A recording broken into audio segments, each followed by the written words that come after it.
The voice you are hearing right now was never recorded. I didn't sit in front of a microphone, I didn't do retakes, I typed a script calm, and my voice read it. That's not a party trick. That is the single biggest shift in professional communication since email, and by the end of this series, your voice will be able to do exactly what mine is doing right now. Stay with me, because that's the smallest thing that happens across the next 8 videos. Here's the promise. By the time this series ends, you'll have taken one piece of your own expertise, something you explain over and over, live, and turned it into audio that speaks in your voice, updates in minutes, and reaches people in languages you don't speak. Built by you, in an afternoon, starting on a free tier. Here's the map, so you know exactly what you'd walk away from if you stop early. Video 1 today, the bottleneck, where your professional value is trapped and the proof your audience already moved to audio without you. Video 2, the 3 technologies people lump together as AI voice, and the 3 rules that protect the one thing no tool can rebuild your credibility. Video 3, you choose your pilot project 5 uses of a professional's voice, ranked by payoff. Video 4, why most AI voice sounds fake, and what the convincing 10% do differently. Video 5, writing for the ear, the single skill that decides whether you sound professional or synthetic. Video 6, the toolbox everything staged so the build simply can't fail.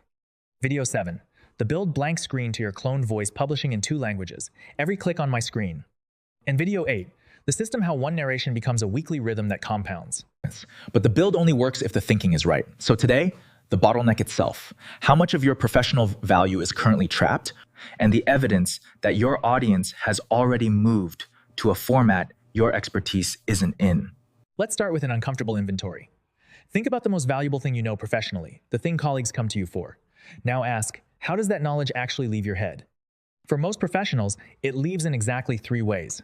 You say it in meetings, you write it in documents, or you present it, live, on a stage or a call. That's it. That's the entire distribution system for your expertise. And every one of those channels has the same design flaw. They require times you live in real time. Your knowledge travels at roughly 150 spoken words per minute, to one room at a time, in one language, only while you're awake, and only while you're in the building. The meeting evaporates the moment it ends. The presentation you spent 20 hours polishing gets delivered once, maybe twice, and then dies in a folder. And the document? Be honest. You know exactly what happens to the document. It gets skimmed, partially, by some of the people, once. The half-life of a professional document is measured in scroll speed. So here is the bottleneck, stated plainly. Your expertise is world-class, but its delivery system is you, in person, one performance at a time. You are simultaneously the product, the factory, and the entire logistics network. And you don't scale. Now, here's what makes this urgent rather than merely annoying. While your expertise stayed locked in documents and meetings, your audience changed how they consume information. Not slightly, massively. And the data on this is unambiguous. Every year since 1998, Edison Research has run the Infinite Dial, the longest-running survey of American digital media behavior. The 2026 edition found that 81% of Americans aged 12 and up listened to online audio in the past month. That's 233 million people.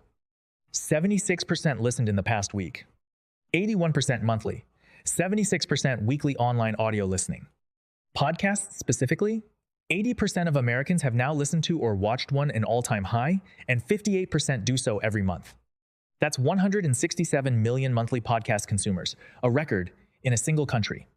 80% ever divided by 58% monthly equals 167 M people. And notice times when people listen. Survey data consistently shows audio gets consumed on the commute, during chores. At the gym, one YouGov survey found 42% of podcast listeners tune in on the way to work. 42% listen on the work commute, YouGov. Think about what that means. Audio reaches people in the exact moments your document cannot. Hands busy, eyes busy, brain available, the morning drive, the lunchtime walk. Nobody reads your strategy memo on a treadmill. Plenty of people would listen to it. So put the 2 facts side by side. Fact 1. Your professional knowledge lives almost entirely in text and live performance. Fact 2. Your audience's attention has migrated, in the hundreds of millions, to audio and video they can consume anywhere. Your expertise and your audience are standing on opposite sides of a format gap. That gap is not a personal failing. Until about 2 years ago, crossing it was genuinely expensive. Which brings us to the 3 walls that have kept professionals, including me, on the wrong side. Wall number 1. The time wall. Suppose you decide to voice your knowledge the traditional way. You book a quiet room. You record. You stumble at minute 4 and start over. You listen back and hate it. Everyone hates their recorded voice, so you do it again. A polished 10-minute recording routinely eats 2 hours. Now multiply that by every piece of content you'd want to voice. Wall number 2, the update wall. This is the one nobody warns you about. Say you actually push through and record your onboarding training, your product walkthrough, your methods explainer. 3 months later, one detail changes, one number, one slide. With recorded audio, you cannot edit a sentence your voice on Tuesday doesn't match your voice from June. Different room, different energy, different microphone. So you re-record the whole thing, which means in practice you don't. The content just quietly goes stale. And that's the real reason professionals give up on audio and video, not the first recording the 50th revision. Static voice recordings are maintenance nightmares wearing a nice suit. Wall number 3, the language wall. If your team, your clients, or your audience spans countries, and for most professionals watching this, it does your voice stops at the borders of the languages you personally speak. Your expertise might be relevant in Jakarta, Tokyo, and Frankfurt, but your voice isn't available there. Subtitles help. They also demand eyes, which defeats the entire point of audio. 3 walls: time, updates, language. Every one of them is a production problem, not a knowledge problem. You were never the bottleneck. The recording studio was. And do the arithmetic on what the walls cost you. One 40-minute explanation, delivered live to every new team member, 6 new joiners a year, is 4 full hours of you saying identical words. One weekly status narration at 20 minutes is 17 hours a year.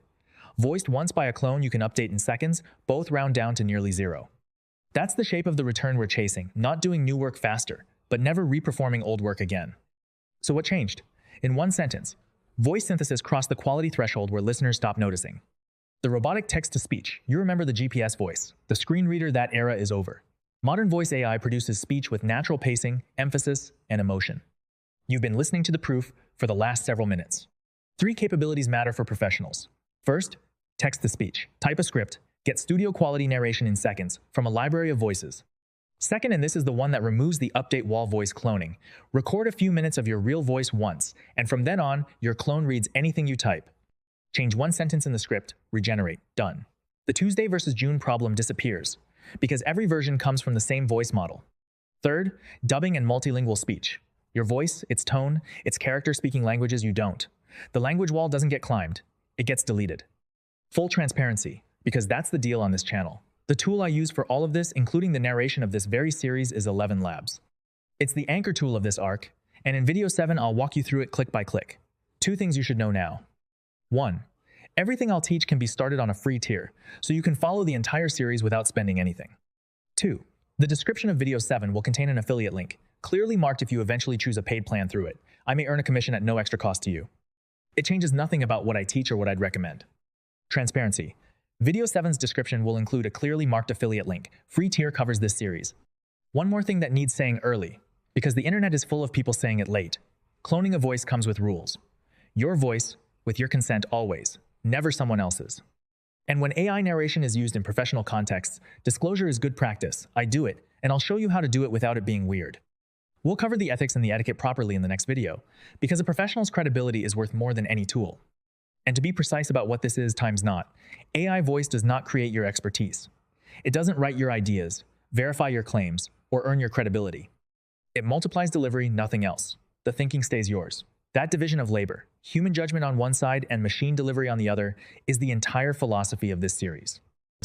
In the next video, what this technology actually is under the hood, coding, text-to-speech, cloning, and dubbing, separated and demystified, why the robotic era ended so suddenly, and the consent rules that separate professionals who use voice AI credibly from the ones who end up as cautionary tales. If you've ever wondered whether it's really possible for a machine to carry your tone, your pacing, your credibility home, video 2 settles it with demonstrations. Subscribe so part 2 lands in your feed, start your communication audit today, pow, and I'll see you in the next one. And for the record, I still never touched a microphone.